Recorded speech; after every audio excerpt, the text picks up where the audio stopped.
ouvir a Justiça de hoje com o tema As Eleições 2012 e os 80 anos da Justiça Eleitoral no Brasil. Participam do programa o juiz Maurício Soares, da Corte Eleitoral do TRE de Minas Gerais, e o juiz Bruno Terra Dias, presidente da AMAGES.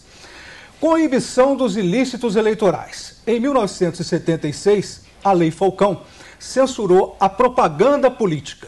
Como os senhores veem a propaganda atual? Qual o nível dessa propaganda, doutor Maurício? Eu acho que já melhorou muito em razão do que era, né?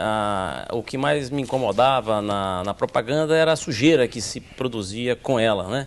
Hoje a legislação colocou alguns limites, né? E fez algumas proibições e nós temos visto que há, então, a melhor compreensão dos candidatos, do partido político. É claro que há ainda algumas exceções, alguns exageros, né, que a Justiça Eleitoral tem coibido, mas eu acho que nós já demos um bom passo, né, a um futuro de que todos nós gostaríamos de ter aí uma propaganda limpa, né, que traga de fato aquilo que o eleitor quer ouvir, que é a proposta do candidato, para que ele possa avaliar, então, se aquele é ou não o melhor candidato. Em se tratando de candidatos exóticos, doutor Bruno, como que o senhor vê o nível das campanhas políticas? Bom, vale a pena traçar um traçado rapidíssimo de 76 para cá. Em 76, houve a nivelação por baixo. Era praticamente um autômato, o candidato, com poucos segundos, dizendo, sou fulano, meu número é tal, né? Mas nós tivemos um alargamento desse espectro e nós vimos nas eleições de 1989 um presidente da República, ou um homem ser eleito presidente da República com base em propaganda tecnológica, o que deu ou despertou a necessidade de igualação, né? Hoje chegamos a um nível bem melhor dessas propagandas. Porém, nós continuamos a ver os candidatos exóticos, pessoas que muitas vezes tem outros objetivos, se fazer conhecidas, cacifar para alguma outra coisa, ou até mesmo por troça às instituições político-jurídicas do nosso país, o que é terrível, né? Um candidato chegar e dizer, como houve nas eleições passadas em outro estado, seria candidato, sou candidato a deputado federal. O que ele faz? Não sei, quando eu chegar lá, eu digo. Ora, esse tipo de gracejo é absolutamente incompatível com a dignidade da cidadania e da democracia, que é regime de responsabilidade, volto a dizer. E o eleitor, este sim, tem que saber distinguir na hora do voto, não votar por outro sentido que não seja a busca do melhor para a nação. Doutor Maurício, qual é a eficiência da Justiça Eleitoral na resposta a estes ilícitos eleitorais? Eu considero boa a eficiência. Nós temos, salvo raríssimas exceções, julgado todos os processos nos prazos que a lei nos exige.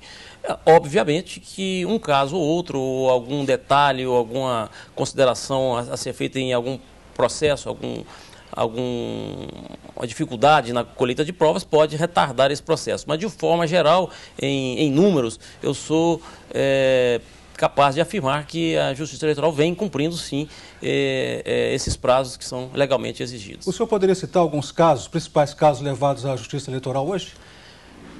O que tem a demanda maior nessa fase atual é a respeito de propaganda eleitoral, né? Nós passamos aqui há pouco tempo a fase de registro de candidatos, onde as demandas maiores eram as impugnações aos registros, né? E atualmente a demanda é em torno de propaganda eleitoral. Doutor Bruno, hoje a Justiça Eleitoral ela é exercida no Estado por um juiz da Justiça Comum. Deveria ser um juiz específico da Justiça Eleitoral? A Justiça Eleitoral tem a ver com cidadania. Nós temos que saber o seguinte, quem está mais próximo da realização dos direitos políticos, civis, de toda a população e sociais de toda a população. Ora, o ramo judiciário que atende a isto é o ramo judiciário estadual. Nós temos aqui dois problemas nesse caso. Se fôssemos considerar a criação de um corpo de juízes só para a jurisdição eleitoral, esse corpo seria diminuto e, ao mesmo tempo, na hora da eleição, precisariam recrutar os juízes estaduais, porque não haveria capilaridade. Ou esse corpo seria muito amplo para atender em todas as regiões, e aí seria ocioso. né? Por outro lado, excluir o judiciário estadual do processo eleitoral significa calar um dos poderes do Estado e negar a própria federação, que é regime que está na Constituição como cláusula pétrea. Considerações finais do senhor, doutor Maurício.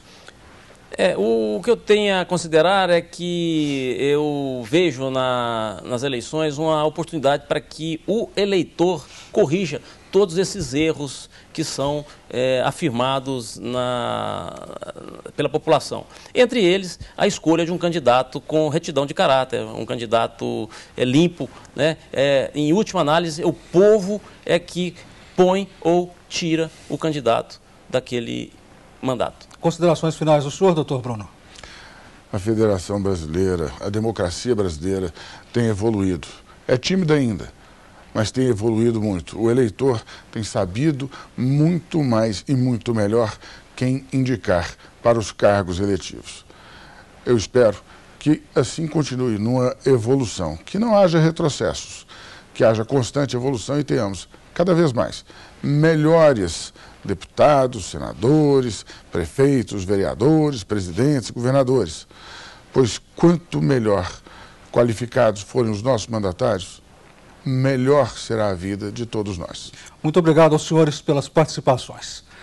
O Via Justiça de hoje termina aqui. Este programa é uma parceria da TV Assembleia com a Mages, a Associação dos Magistrados Mineiros. Críticas, perguntas e sugestões, fale com a produção pelo telefone 31 3079 3454 ou pelos endereços eletrônicos tv@almg.gov.br ou viajustiça@mages.com.br. Até o nosso próximo encontro.